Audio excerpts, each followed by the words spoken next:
स्वागत है स्टूडेंट्स। यहाँ पे क्वेश्चन है कि the curved portions are smooth and horizontal. देखो ये एक इस तरह से एक प्लेटफॉर्म टाइप का बना हुआ है जिसमें कि जो भी कर्व्ड पोर्शन है, मतलब ये वाला पार्ट और ये वाला पार्ट, ये स्मूथ है, इसमें कोई भी फ्रिक्शन नहीं लेना है। लेकिन जो हॉरिजॉन्टल पार्ट है, ये जो पार्ट है, ये आपका रफ है। तो बोल रहा है कि block is release from P, यहाँ से ब्लॉक को रिलीज किए यहाँ से, और यहाँ से ब्लॉक को रिलीज करने के बाद ये नीचे जाएगा यहाँ तक। फिर ये इधर रफ सरफेस में इसका वेलोसिटी धीरे धीरे कम होगा। फिर मान लो कुछ वेलोसिटी अभी बचा हुआ है तो ये ऊपर चढ़ेगा, फिर वापस नीचे आएगा। तो जितना वेलोसिटी से ऊपर चढ़ा था उतना ही हो जाएगा, क्योंकि इधर तो फ्रिक्शन है नहीं, तो वेलोसिटी का लॉस होगा नहीं। फिर ये वापस इधर जाएगा, फिर वेलोसिटी लॉस होगा, लॉस होगा, लॉस होगा। फिर मान लो यहाँ तक कुछ वेलोसिटी बचा रह गया तो फिर से ऊपर जाएगा, और जितना वेलोसिटी से ऊपर गया था उतना ही से वापस नीचे आ जाएगा। फिर इधर चलेगा और यहाँ पर वेलोसिटी का लॉस होगा। तो जो भी लॉस इन वेलोसिटी या जो भी लॉस इन एनर्जी हमको देखने को मिलेगा, वो केवल और केवल हॉरिजॉन्टल सरफेस पे देखने को मिलेगा।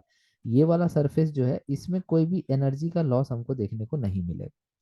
तो चाहे इस पर चढ़े एक बार दो बार, उससे मतलब नहीं है। मतलब यहाँ पर ये है कि इसको हॉरिजॉन्टल सरफेस पे कितना चलना पड़ेगा ताकि इसका जो भी एनर्जी है वो पूरा जीरो हो जाए। कहने का मतलब सुनो, कि आपको ब्लॉक को इनिशियली देखना है कि क्या क्या ये चल रहा था, नहीं ये रुका हुआ था और कुछ हाइट पे था, ग्राउंड से कुछ हाइट पे था। कितना हाइट पे था? 1 मीटर। मतलब इनिशियली इसके पास कितना एनर्जी था? तो इनिशियली टोटल एनर्जी जो इसके पास था, वो था केवल और केवल पोटेंशियल एनर्जी। कितना था वो? तो वो था mgh। m कितना इसका ब्लॉक का मास नहीं दिया हुआ, चलो ठीक है कोई बात नहीं, g का वैल्यू रहने दो, अभी जो वैल्यूज है वो नहीं रखते हैं, ठीक है। चलो, पोटेंशियल एनर्जी शुरू में इसके पास mgh था। अब इसका जो भी लॉस होगा वो लॉस किस में होगा? तो लॉस इसी वाले सरफेस में होगा। इधर चढ़ने उतरने में तो कोई एनर्जी का लॉस हमको देखने को मिलेगा नहीं, क्योंकि वहां पर फ्रिक्शन नहीं है। तो जो भी लॉस होगा वो केवल फ्रिक्शन सरफेस या फिर हॉरिजॉन्टल सरफेस पे दिखेगा। तो loss in energy is only on the loss in energy is only due to friction.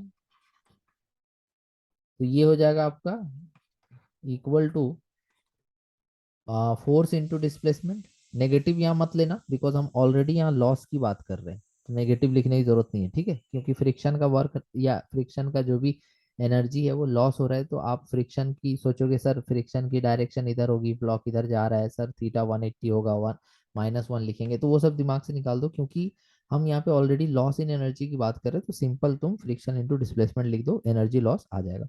तो फ्रिक्शन का वैल्यू होता है mu into N into displacement. और एन यहाँ पे किसके बराबर होगा? जैसे मान लो कि ये इस सरफेस पे है, तो इसका जो वेट होगा वो तो डाउनवर्ड लगेगा ना, और सरफेस से परपेंडिकुलर ऊपर नॉर्मल लगेगा। तो यहाँ पे नॉर्मल की जगह पे म्यू एम जी लिख देंगे। So mu M G into displacement, तो ये आ गया loss in energy due to friction. तो जो भी इनिशियल टोटल एनर्जी था वो पूरा का पूरा लॉस कर दे अगर फ्रिक्शन, तो ब्लॉक रुक जाएगा। तो यहाँ पर हम ये लिखेंगे कि therefore mu M G into displacement is equal to M G H, और एम जी यहाँ से कैंसल आउट हो जाएगा। तो एस इक्वल टू हो जाएगा एच बाई म्यू। एच का वैल्यू कितना दिया हुआ था? 1 मीटर, और म्यू का वैल्यू दिया हुआ था 0.2। इसका डेसिमल हटा के यहाँ 10 लिखेंगे, तो 10/5, 10/2 कितना हो जाएगा? 5 मीटर।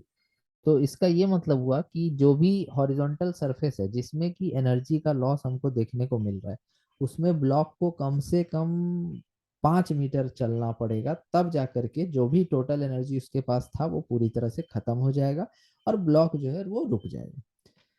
तो देखो 5 मीटर कैसे चलेगा वो, 2-3 राउंड यहाँ पे मोशन होगा, ठीक है, ध्यान से देखना। यहाँ से एक राउंड मारा तो कितना मीटर हुआ? 2 मीटर। यहाँ से एक राउंड मारा, 2 मीटर। फिर वापस लौट करके 2 मीटर, 4 मीटर। फिर 1 मीटर यहाँ, 5 मीटर। मतलब कि जो ए है उससे और बी के बीच में आकर के ये रुकेगा। मतलब कि ए से 1 मीटर आगे ये जाकर के रुकेगा। ऑप्शन ए इसका सही आंसर होगा कि ए से बीच में, मतलब यहाँ पर 1 मीटर जाके रुकेगा। तो फाइनली कंक्लूड हम ये करना चाहते हैं कि इसका मोशन देखना कुछ इस तरह से होगा।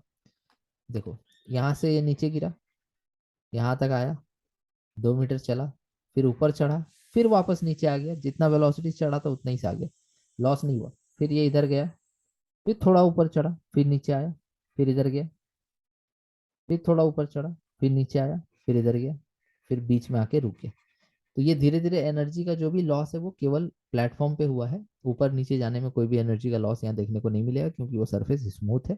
और 5 मीटर का मतलब हो गया कि ए से बीच में, क्योंकि पहले 2 मीटर इधर, फिर 2 मीटर इधर, 4 मीटर, फिर 1 मीटर इधर, तो ये बीचों बीच आकर के रुक जाएगा। ठीक है, तो ए से 1 मीटर आगे। आई होप आप ये समझ गए होंगे। Thank you.